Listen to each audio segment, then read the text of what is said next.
خدا باپ کے زندہ و جلال کلام میں سے زندگی بھرا کلام، رسولوں کے اعمال اس کا 23 باب 1 سے 35 آیت مبارکہ۔ پالوس نے صدر عدالت والوں کو غور سے دیکھ کر کہا، اے بھائیو، میں نے آج تک کمال نیک نیتی سے خدا کے واسطے عمر گزاری ہے۔ سردار قائن حننیہ نے ان کو جو اس کے پاس کھڑے تھے حکم دیا کہ اس کے منہ پر تماچا مارو۔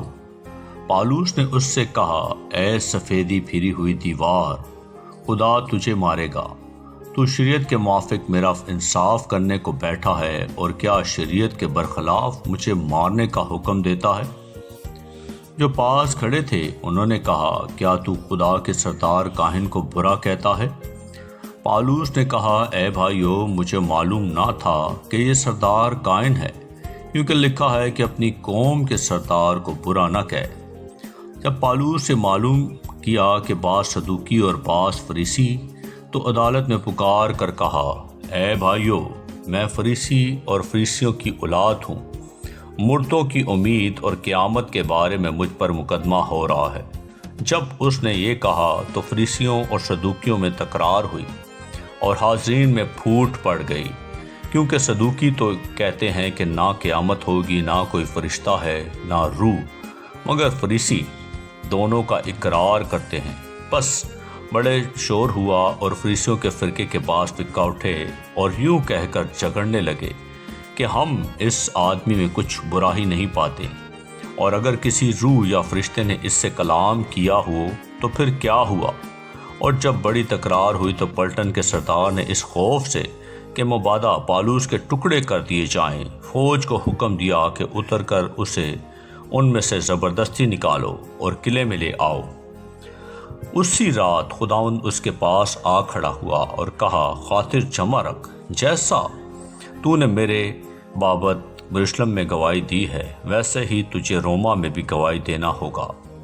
جب دن ہوا تو یہودیوں نے اکا کر کے اور لعنت کی قسم کھا کر کہا، جب تک ہم پالوس کو قتل نہ کر لیں، نہ کچھ کھائیں گے نہ پئیں گے۔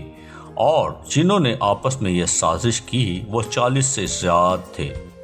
پس انہوں نے سردار قائنوں اور بزرگوں کے پاس جا کر کہا کہ ہم نے سخت لعنت کی قسم کھائی ہے کہ جب تک پالوس کو قتل نہ کر لیں کچھ نہ چکھیں گے۔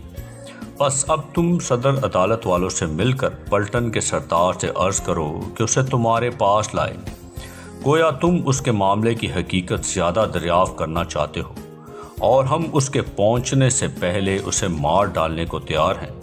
لیکن پالوس کا بھانجا ان کی گھات کا کھال سن کر اور قلعے میں جا کر پالوس کو خبر دی۔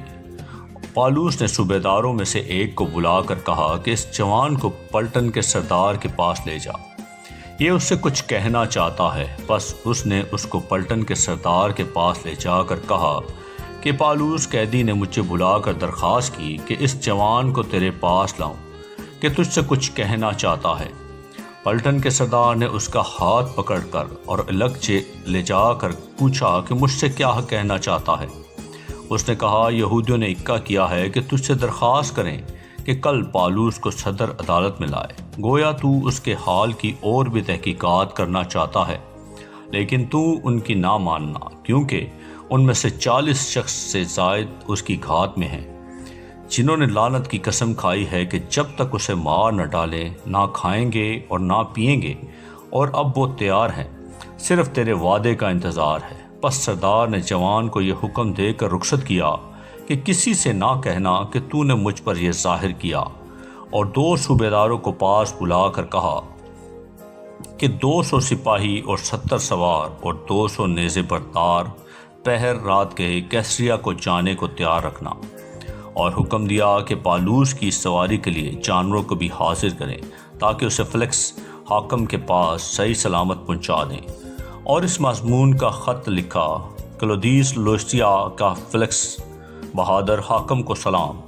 اس شخص کو یہودیوں نے پکڑ کر مار ڈالنا چاہا، مگر جب مجھے معلوم ہوا کہ یہ رومی ہے تو فوج سمیت چڑھ گیا اور چھڑا لایا، اور اس بات کے دریافت کرنے کا ارادہ کر کے کہ وہ کس سبب سے اس پر نالش کرتے ہیں، اسے ان کی صدر عدالت میں لے گیا، اور معلوم ہوا کہ وہ اپنی شریعت کے مسئلوں کی بابت اس پر نالش کرتے ہیں، لیکن اس پر کوئی ایسا الزام نہیں لگایا گیا کہ قتل یا قید کے لائق ہو۔ اور جب مجھے اطلاع ہوئی کہ اس شخص کے برخلاف سازش ہونے والی ہے تو میں نے اسے فوراً تیرے پاس بھیج دیا ہے اور اس کے مدعیوں کو بھی حکم دے دیا ہے کہ تیرے سامنے اس پر دعویٰ کریں۔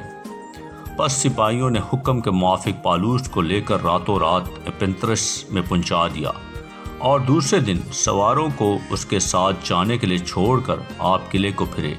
انہوں نے کیسریا میں پہنچ کر حاکم کو خط دے دیا اور پالوس کو بھی اس کے آگے حاضر کیا۔ اس سے خط پڑھ کر پوچھا کہ یہ کس صوبے کا ہے اور یہ معلوم کر کے کہ کلکیا کا ہے۔ اس نے کہا کہ جب تیرے مدعی بھی حاضر ہوں گے تو میں تیرا مقدمہ کروں گا، اور اسے ہیرودیس کے قلعے میں قید رکھنے کا حکم دیا۔ آمین۔ اقلام کے پڑھے اور سنے جانے پر خدا ان کی برکت ہو، خدا ان کا شکر ہو۔ آمین۔ اس زندہ اور جلالی کلام کو زیادہ سے زیادہ شیئر کریں تاکہ لوگ سن کر برکت پائیں۔ آمین۔